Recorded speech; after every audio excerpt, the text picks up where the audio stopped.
दोस्तों नमस्कार, आप सभी का स्वागत है। जैसा कि आप सभी को पता है यूपीएससी का इंटरव्यू चल रहा है। लगातार हम कैंडिडेट से बात करें यूपीएससी की जर्नी में किन किन बातों का विशेष ध्यान देना होता है, तो सारी की सारी जानकारी इस वीडियो के माध्यम से होने वाली है।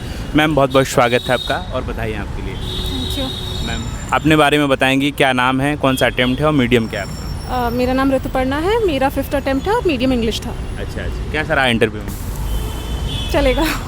चलेगा है? हाँ जी।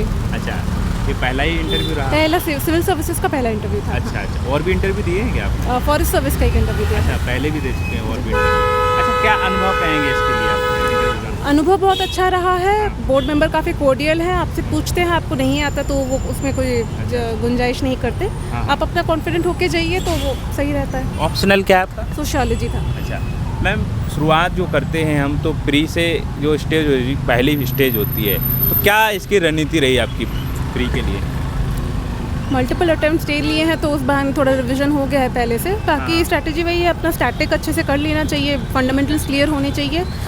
थोड़ा फॉरेस्ट की लिए अगर तैयारी करें, थोड़ा गेस वर्क करना पड़ेगा, थोड़ा कॉन्फिडेंट होकर अटेम्प्ट करना, मतलब नंबर ऑफ क्वेश्चन ज़्यादा अटेम्प्ट करने पड़ेंगे। अच्छा, कितने क्वेश्चन आप प्री में करते थे? 80 to 90। 80 से 90 क्वेश्चन करते थे। और सी सेट में? सी सेट मेरा 2 बार नहीं क्लियर हुआ है, 2022 और 23 में। सी सेट के लिए प्रैक्टिस करने की ज़रूरत है। हालांकि 2024-25 में ठीक ठाक हो गया था, कंपेरेटिवली ईजियर था, बट प्रिपेयर करके आना चाहिए। अच्छा, पीवाईक्यू का कितना बड़ा रोल होता है? पीवाईक्यू बोलते हैं कि लगाना बहुत ज़्यादा ज़रूरी है, तो किस तरीके से आप लगाते थे? PYQ over the years, because मेरा 5वां अटेम्प्ट था तो इसीलिए थोड़ा रिवीजन ज़्यादा हो चुका है मेरा। बाकी पीवाईक्यू आपको जितना हो सके, पहले जब आप पहली बार भी पढ़ाई कर रहे हैं, एक बार क्वेश्चन देख लेंगे, उसके बाद पढ़ेंगे तो आपको समझ आएगा कि पढ़ना इम्पोर्टेंस किसको देनी है, और उसके ऑप्शन की भी एनालिसिस अच्छे से जितनी करेंगे उतना बेटर होगा, एलिमिनेशन करने में आसानी होती है। अच्छा, मेंस कितनी बार दिया आपने? ये दूसरा मेंस है। दूसरा मेंस है? तो दूसरे मेंस में आप इंटरव्यू तक आए हैं? जी। अच्छा, ये बताएं कि मैडम कि जैसे कि आप एक बेस होता है प्री निकालने का, बोलते हैं पीवाईक्यू आपने लगाए हैं, लेकिन एनसीईआरटी बहुत सारे टॉपर्स का कहना होता है पढ़ना ज़रूरी है, और बहुत सारे ये भी कहते हैं हमने पढ़ी भी नहीं। आपका क्या रुझान रहेगा, आप क्या कहना चाहेंगे इसके बारे में? जब प्रिपरेशन मैंने 2020 में शुरू किया था तो तब इतना ज़्यादा ऑनलाइन मटेरियल अवेलेबल नहीं था, तो एनसीईआरटी का अच्छा माध्यम था जिसके थ्रू प्रिपरेशन शुरू की जा सकती है। अगर आप खुद से शुरू कर रहे हैं तो एनसीईआरटी ज़रूर पढ़िएगा। इनफैक्ट कुछ सब्जेक्ट जैसे कि ज्योग्राफी में और पॉलिटी के लिए भी 11th-12th की एनसीईआरटी वो मेरे हिसाब से पढ़नी चाहिए, क्योंकि काफ़ी अच्छा अंडरस्टैंडिंग डेवलप होता है। उसके अलावा बाकी सब्जेक्ट के लिए वो आपके ऊपर है, अगर आप कोचिंग ले रहे हैं, आप उसी में रिलाई कर रहे हैं तो बढ़िया है। अगर आप ऑनलाइन भी कोई डेफिनेट सोर्स से पढ़ रहे हैं तो नहीं चाहिए। बाकी अगर कुछ भी नहीं पता है, फ्रॉम स्क्रैच शुरू करें तो एक बार एनसीईआरटी फटाफट से पढ़ी जा सकती है। अच्छा, नोट्स भी बनाते थे इसका कि केवल पढ़ाई की आपने? मैंने इतना अच्छा नोट्स नहीं बनाया है, ना एनसीईआरटी ना किसी चीज़ का। मेरे इतने नंबर ऑफ अटेम्प्ट्स बढ़ने का भी एक चक्कर वही था। नोट्स बनाए ना बनाए पर मटेरियल कंसोलिडेट करे, सब कुछ ना पढ़ने लग जाए। मटेरियल को बहुत भरमार जो मार्केट में है, सब कुछ ना पढ़े। हाँ, वो मैंने गलती की है बार बार, तो वो जितना कम करेंगे उतना बेहतर। अच्छा, जितने भी हमारे दोस्त देख रहे हैं, मैम का यही कहना है कि ज़्यादा मटेरियल के पीछे ना भाग करके केवल रिवीजन, एक ही किताब का रिवीजन बार बार करना ये ज़रूरी है। इस बार आपने क्या क्या सुधार किया?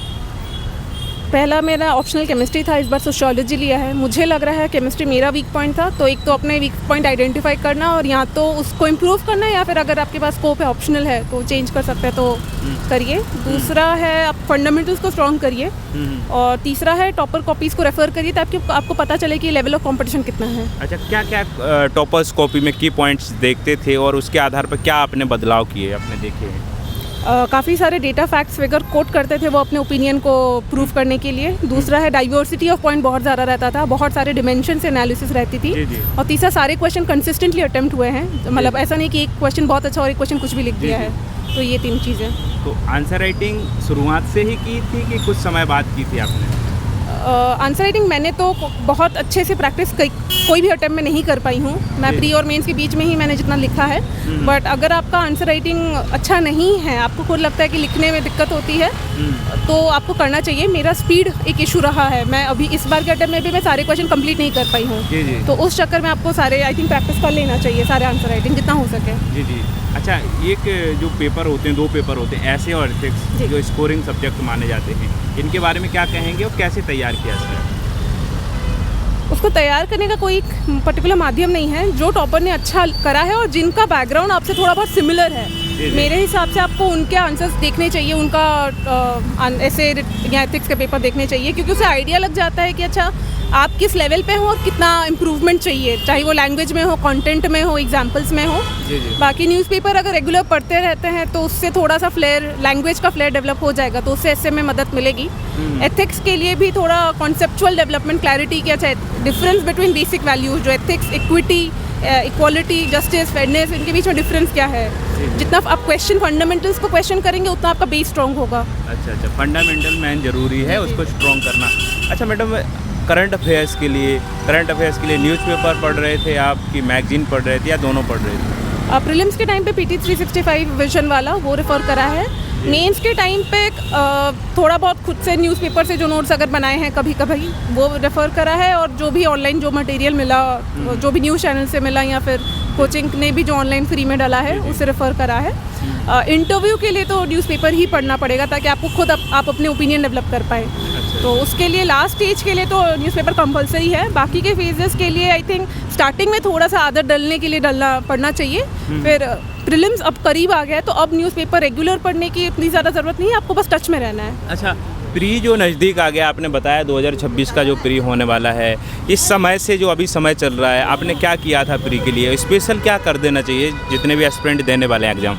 सबका स्ट्रैटेजी अलग अलग होगा। मैंने टेस्ट लगाए थे काफ़ी सारे भी नहीं, 25 से 30, जी जी। क्योंकि कुछ लोग 60-70 भी लगाते हैं, तो मैंने 30 टेस्ट लगाए थे। उनको रिवीजन करा था और देखा था कहाँ गलती करी हूँ, किस टाइप के कंटेंट में अच्छा आंसर आ रहा है, किस टाइप में गलतियाँ ज़्यादा हो रही हैं। उस हिसाब से आप अपनी इंडिविजुअल स्ट्रैटेजी बनाई है। अच्छा, NCERT को हम प्री के लिए जैसे आपने बताया कि पढ़ना चाहिए, लेकिन अभी क्या क्या चीज़ें उसमें देख सकते हैं कि जो हमें फ़ायदा ज़्यादा से ज़्यादा हो सके प्री में? प्री में NCERT का रोल आई थिंक हिस्ट्री में वो बोलते हैं फोटो के नीचे जो लिखा रहता है, या फिर ज्योग्राफी में मैप्स जो हैं वो आप देख लीजिए। बाकी NCERT का बेस वही है कि आपका बेस बन जाए कि आपको बेसिक चीज़ें पता हो। प्री के लिए उतना ज़्यादा बस NCERT पढ़ेंगे तो आई थिंक कॉन्सेप्चुअल क्लैरिटी अगर आपको NCERT से मिल जा रहा है तो बढ़िया। बाकी कॉन्सेप्चुअल क्लैरिटी आप NCERT से पढ़े, मटेरियल से पढ़े, वीडियोस देख के करें, वो आपके ऊपर है। अच्छा मैडम, कोचिंग कितनी ज़रूरी है? आपने कोचिंग ली थी या नहीं ली थी, या कर रहे थे आप, तो क्या तरीका रहता था आपका पढ़ने का? कोचिंग मैंने कंसोलिडेटेड मतलब फाउंडेशनल कोचिंग कुछ नहीं लिया है। ऑप्शनल केमिस्ट्री था तो उसमें डाइस में कोचिंग लिया था, और उसके बाद सोशियोलॉजी में मैंने एक क्रैश कोर्स ज्वाइन किया था। इंटरव्यू काफ़ी मैंने मॉक पैनल दिए थे। बाकी उसके अलावा से डेफिनेटिव एक ही कोचिंग के साथ मैं नहीं जुड़ी हुई हूँ। कोचिंग डिपेंड्स, आपके पास पैसे हैं, रिसोर्सेस हैं और आपको पढ़ने में हेल्प चाहिए तो आप ज्वाइन करिए। अगर आप खुद से कर पाएंगे तो फिर मत करिए। अच्छा। और एक UPSC के दौरान मोटिवेशन बना के रखना बहुत ज़्यादा ज़रूरी है। 5वां अटेम्प्ट है आपका, पहला इंटरव्यू है। कैसे अपने आप को, लोगों के ताने होते हैं, समाज के ताने होते हैं, आपको इनडायरेक्टली पता चला होगा या नहीं भी चला होगा, लेकिन बहुत सारे लोगों का कहना होता है। कैसे अपने आप को मोटिवेट कर रहे थे? I am very privileged that I have a very supporting family and friend circle. So I did not feel that pang of somebody being critical of me because I could not clear for so long. Having said that, it is important that you find your motivation intrinsically. You be clear on why do you want to be a part of the service. Additionally, it is again a personal choice, but I strongly believe that having a clear path be in your mind at least does help. I am in the state services already, so that helps me create a stable state of mind that I will not be financially dependent on somebody else. So if that works for you, especially in your later attempts, I think one should do that. 5 किताबें जो जितने भी हमारे main subject हैं, कौन कौन सी किताबों को आपने यूज किया है, क्या कहना चाहेंगे और किताबों के नाम बताना चाहें आप? वो तो कोई आप जो सिलेक्ट हो चुके हैं आप उनकी बात सुनिएगा मेरे से ज़्यादा। बट स्पेक्ट्रम रेफ़र करा था हिस्ट्री के लिए, लक्ष्मीकांत पॉलिटी के लिए, शंकर IAS का एक एनवायरनमेंट का बुक आता है वो करा था। इकोनॉमी मैंने मल्टीपल जगह से करा है, रमेश सिंह करा है, मृणाल सर करा है, तो कोई भी।